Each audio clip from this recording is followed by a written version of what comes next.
서울 집값 더 오를까요? 아니면 이제 곧 꺼질까요? 지금 사람들 사이에서 가장 많이 나오는 이야기입니다. 지금이라도 안 사면 평생 못 산다는 말과 지금 사면 바보다는 말이 동시에 나오고 있죠. 그런데요, 최근 국제통화기금 IMF가 우리나라에 직접 경고를 했습니다. 그 내용이 심상치 않습니다. 우리나라는 통화량이 너무 빠르게 증가하고 있고 국가부채와 가계부채 모두 위험 수준에 도달했으며 이대로 가면 PF 대출 문제가 금융 시스템 전체를 흔들 수 있다는 겁니다. 심지어 이렇게 말했습니다. 과감한 구조조정을 하지 않으면 한국은 일어설 수 없는 지경에 이를 수도 있다. 이게 단순한 경고일까요? 아니면 정말 위기일까요? 만약 이 경고가 현실이 된다면 부동산 시장에는 어떤 일이 생길까요? 실거래가, PF 대출 흐름, 통화량 데이터까지 모두 연결해서 오늘 이 내용 제대로 풀어드리겠습니다. 놓치지 마세요. 이런 정보 뉴스에선 절대 이렇게 안 나옵니다. 지금 구독과 좋아요 한번 눌러주시고요. 영상 시작하겠습니다. 2026년 집값이 오를까요? 떨어질까요? 지금 우리나라 전체적으로 보면 아파트 가격은 분명히 하향 기조입니다. 전국 평균으로 봤을 때는 계속 내려가고 있어요. 그런데 서울, 특히 중심지 일부 지역은 여전히 오르고 있죠. 이게 바로 지금 우리가 겪고 있는 양극화입니다. 자본주의 사회에서 양극화는 어쩔 수 없는 현상이라고들 하지만 지금의 양극화는 좀 다릅니다. 구조적으로 왜곡된 양극화예요. 그중 핵심이 똘똘한 한 채입니다. 이 정책은 지금이라도 빨리 폐지해야 합니다. 지방의 부자들이 자기 지역에 정착할 수 있도록 유도해야지 서울의 고가 아파트 한 채만 가지고 세금 혜택받게 해주는 건 지방 분산 정책과도 전혀 맞지 않습니다. 똘똘한 한 채는 결국 지방을 소멸시키는 제도라고 봐야 합니다. 이런 정책이 계속 유지되면 자산과 인구가 서울 중심지로만 몰리게 됩니다. 그래서 지금이라도 폐지하게 되면 서울로 쏠리는 현상이 일정 부분 줄어들 수 있어요. 물론 그렇다고 해서 서울 중심지의 집값이 싸질 거라고 보기는 어렵습니다. 다만 지금처럼 강남, 용산, 성수, 여의도 전역이 다 비싼 게 아니라 진짜 핵심 일부 구역만 비싸지고 고가 아파트의 범위는 점점 더 좁아질 가능성이 큽니다. 결국엔 서울 안에서도 아주 소수만 살아갈 수 있는, 세금도 감당할 수 있는 사람들이 모여 사는 초고가 주거지로 구획될 가능성이 높습니다. 이게 바로 앞으로 더 심해질 자산 양극화의 실체입니다. 대통령도 부동산에 대책 없다. 이 말의 의미는 최근에 대통령이 부동산에 대해 대책이 없다고 말했다는 보도가 나왔습니다. 이 말을 두고 많은 국민들이 아니 대통령이 대책이 없으면 그 자리는 왜 있는 거냐 이렇게 반응하시기도 해요. 그런데 저는 이 발언을 단순히 말 그대로 받아들이면 안 된다고 생각합니다. 겉으로는 대책이 없다는 말처럼 들리지만 사실 그 뒤에는 훨씬 더 무서운 의미가 숨어 있다고 봅니다. 저는 이렇게 해석해요. 대책이 아예 없는 게 아니라 대책은 있는데 실행을 못한다. 왜 못하느냐? 정치적으로 너무 많은 벽이 있기 때문이에요. 정권 반대 세력의 견제도 있고 선거를 앞둔 시점에서는 민감한 부동산 정책을 꺼내는 것 자체가 정치적 부담이 될 수밖에 없습니다. 대통령이 말한 대책이 없다는 말은 사실상 하고 싶지만 지금은 할 수 없다는 간접적인 표현일 수 있어요. 결국 핵심은 정치입니다. 선거가 지나고 나면 상황이 정리되면 그때는 대통령이 실제로 준비해 놓은 정책을 밀어붙일 수 있을 거라고 봅니다. 그래서 저는 이 발언이 오히려 더 무섭게 들렸어요. 진짜 대책이 없어서가 아니라 지금은 꺼낼 수 없는 대책이 있다는 뜻이기 때문이죠. 지금 당장은 조용히 있지만 결국 큰 방향 전환이 있을 거라는 신호일 수 있다고 봅니다. 진보 정권이 들어서면 집값이 상승하는데 이유는? 진보 정권이 들어서면 집값이 오른다는 말 많이들 하시죠. 또 반대로 보수 정권이 들어서면 집값이 떨어진다고도 하고요. 그런데 저는 이걸 단순히 정권의 성향으로만 보기보다는 타이밍, 즉 사이클의 문제라고 생각합니다.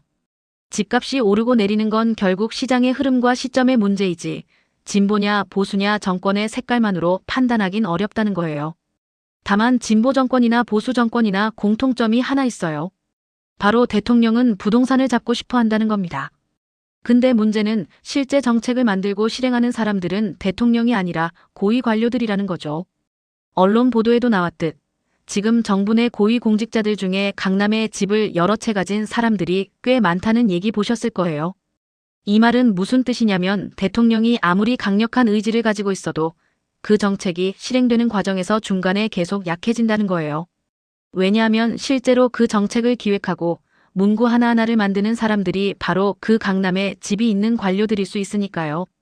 예를 들어 내가 강남에 집이 2채 있는데 어떤 정책을 만들었더니 강남 집값이 떨어질 것 같다. 그러면 무의식적으로라도 그 조항을 약하게 넣거나 아예 빼버릴 수 있는 거예요. 물론 이분들이 불법을 저질렀다는 말은 아닙니다. 성실하게 세금 내고 정당하게 집을 산 거라면 비난할 일도 아니죠.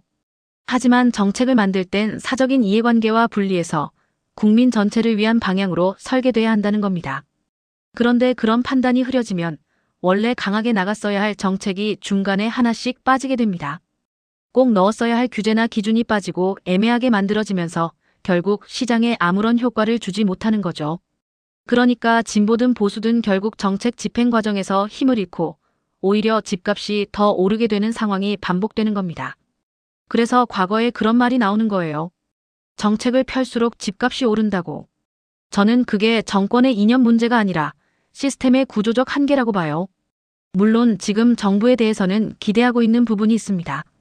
대통령이 강한 의지를 갖고 있고 이걸 실제 정책으로까지 밀어붙일 수 있다면 시간이 걸리더라도 결과는 달라질 수 있다고 봅니다. 당장은 욕을 먹더라도 결국 그런 결단을 내린 대통령이 칭송받는 리더가 될 수 있다고 생각합니다. 물가가 계속 오르는데 집값을 잡을 수 있을까요? 냉면값도 못 잡는데 집값을 어떻게 잡냐?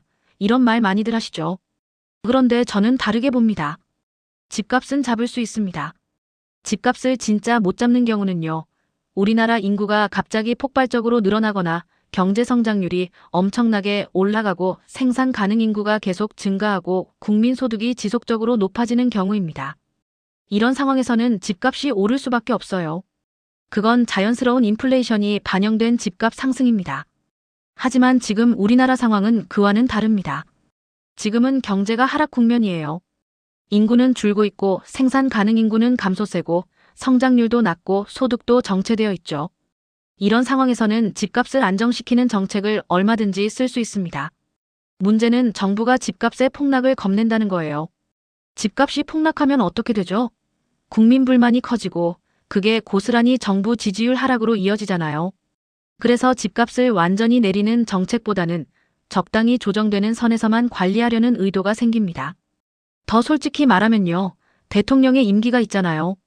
그 임기 동안에는 부동산 문제가 터지지 않길 바라는 마음도 있습니다. 나 때는 괜찮았다. 이 말 듣고 싶은 거죠. 그래서 결정적인 타이밍에 제대로 된 정책을 못 쓰는 경우가 생깁니다. 저는 이런 한계를 극복할 수 있는 용기 있는 리더가 있다면 그 사람은 역사에 남을 대통령이 될 수 있다고 생각해요. 단기 인기보다 장기적인 시장 안정을 우선으로 두는 리더가 필요한 시점입니다. 2026년 내 집 마련을 한다면 어떤 점을 주의해야 할까요? 2026년에 집을 살 계획이신 분들, 특히 무주택자분들은 지금 걱정이 정말 많으실 겁니다. 앞으로 집값이 더 오르면 어쩌나, 지금 사야 하나, 기다려야 하나, 이런 고민이 계속되죠. 더군다나 서울 집값은 다시 오르기 시작했다는 말도 들리고 혹시 나중에는 아예 접근조차 못하게 되는 거 아니냐는 불안도 많으실 거예요. 그런데 최근 IMF가 우리나라에 아주 강도 높은 경고를 했습니다. 어떤 내용이냐면 우리나라의 통화량 증가 속도가 너무 가파르다는 겁니다. 그리고 국가부채, 가계부채 모두 위험 수준을 넘어서고 있다. 이 상태에서 과감한 구조조정을 하지 않으면 PF 대출 관련 문제가 터질 수 있다는 이야기예요. 이 PF 문제는 단순한 부동산의 문제가 아닙니다. 금융 시스템 전체에 영향을 줄 수 있는 심각한 리스크입니다. IMF는 지금 우리나라가 이런 구조조정을 미루면 정말로 일어설 수 없는 상황까지 갈 수 있다고까지 말하고 있어요. 그리고 우리는 이 경고를 단순한 외부기관의 의견으로 넘기지 말고 진지하게 받아들여야 합니다. IMF는 또 한 가지를 지적했습니다. 바로 우리나라의 지정학적 리스크입니다. 이건 무슨 말이냐면 전쟁의 위험이 상존해 있다는 거예요. 예전에는 북한이 미사일을 한번 쏘기만 해도 전국이 떠들썩했는데 요즘은 너무 자주 그러다 보니까 그냥 또 쐈나 보다 하고 넘어가죠. 하지만 IMF는 이런 무감각이 오히려 더 위험하다고 봅니다. 만약 이런 리스크가 현실이 된다면 우리 경제 전체가 크게 흔들릴 수 있다는 뜻이에요. 그래서 지금 우리가 해야 할 일은 IMF의 경고처럼 통화량 관리를 제대로 하고 부채를 줄이는 방향으로 정책이 가야 한다는 겁니다. 그래야 경기 침체를 줄일 수 있습니다. 언론에서도 이런 경고들을 좀 더 비중 있게 다뤄야 하는데 지금은 너무 조용합니다. 이걸 단순한 외부의 소리라고 넘길 게 아니라 우리 현실의 문제로 받아들여야 한다는 거예요. 지금은 부동산으로 수익을 내려는 시기가 아닙니다. 주거는 주거로 접근해야 하고 투자 목적의 부동산 집중은 이제 우리 사회가 바꿔야 할 구조입니다. 앞으로 부동산을 통한 수익 구조는 점점 더 약해질 것이고 결국 국민 자산도 금융 쪽으로 옮겨가는 전환이 필요합니다. 2026년에 내 집 마련을 고려하신다면 오를까 떨어질까에만 초점을 맞추기보다는 경제 전반의 흐름과 리스크를 먼저 따져보고 판단하셔야 합니다. 무엇보다 내 실거주 목적과 금융 상황을 우선으로 둔 냉정한 판단이 중요합니다. IMF가 우리나라에 던진 경고를 그냥 대수롭지 않게 넘기는 분들도 계실 겁니다. 설마 우리나라가 무너지겠어 이렇게 생각할 수도 있죠. 그런데 저는 그 경고를 정말 뼈아프게 진지하게 받아들여야 한다고 생각합니다. 이제는 부동산으로 돈을 벌겠다는 생각, 특히 주거용 부동산으로 수익을 올리겠다는 개념 자체가 사라져야 할 때예요. 지금 대한민국은 전 국민 자산의 70% 가까이가 부동산에 쏠려 있는 구조입니다. 이건 정말 위험한 상태예요. 이런 구조 속에서는 언젠가 큰 홍역을 치르게 됩니다. 그 고통 없이는 부동산은 무조건 오른다는 신화도 절대 깨지지 않아요. 이른바 부동산 불패 신화는 다른 나라에서는 이미 다 무너졌습니다. 우리나라만 아직 붙잡고 있는 거예요. 하지만 그 착각도 오래가지는 못합니다. 앞으로는 부동산으로 투자 수익을 올리는 구조가 점점 사라질 수밖에 없습니다. 자산의 무게 중심이 금융자산, 투자자산 쪽으로 넘어가야 합니다. 예를 들어 주식시장에 70%의 자산이 들어간다고 생각해 보세요. 얼마나 역동적인 자본시장이 되겠습니까? 그런데 우리는 여전히 부동산에 몰빵하는 구조를 가지고 있어요. 이 시스템은 이제 스스로 고쳐야 하고 아니면 반드시 고통을 통해서라도 무너질 수밖에 없습니다. 그래서 저는 새해에는 정부가 이런 구조를 직시하고 부동산 가격이 떨어진다고 해서 억지로 막는 게 아니라 또 폭락이 온다고 해서 마냥 방치하지도 말고 시장이 스스로 정화될 수 있도록 정책적으로 유도해줘야 한다고 봅니다. 그렇게 해야 비록 잠깐의 경기 침체는 있을 수 있지만 그 과정을 통해 우리 경제가 한 단계 더 발전할 수 있을 거라고 믿습니다. 이런 깊은 이야기 뉴스에선 잘 다뤄주지 않죠. 여러분께 도움이 되셨다면 지금 구독과 좋아요 한 번씩 부탁드리겠습니다. 이런 정보 절대 놓치지 마세요.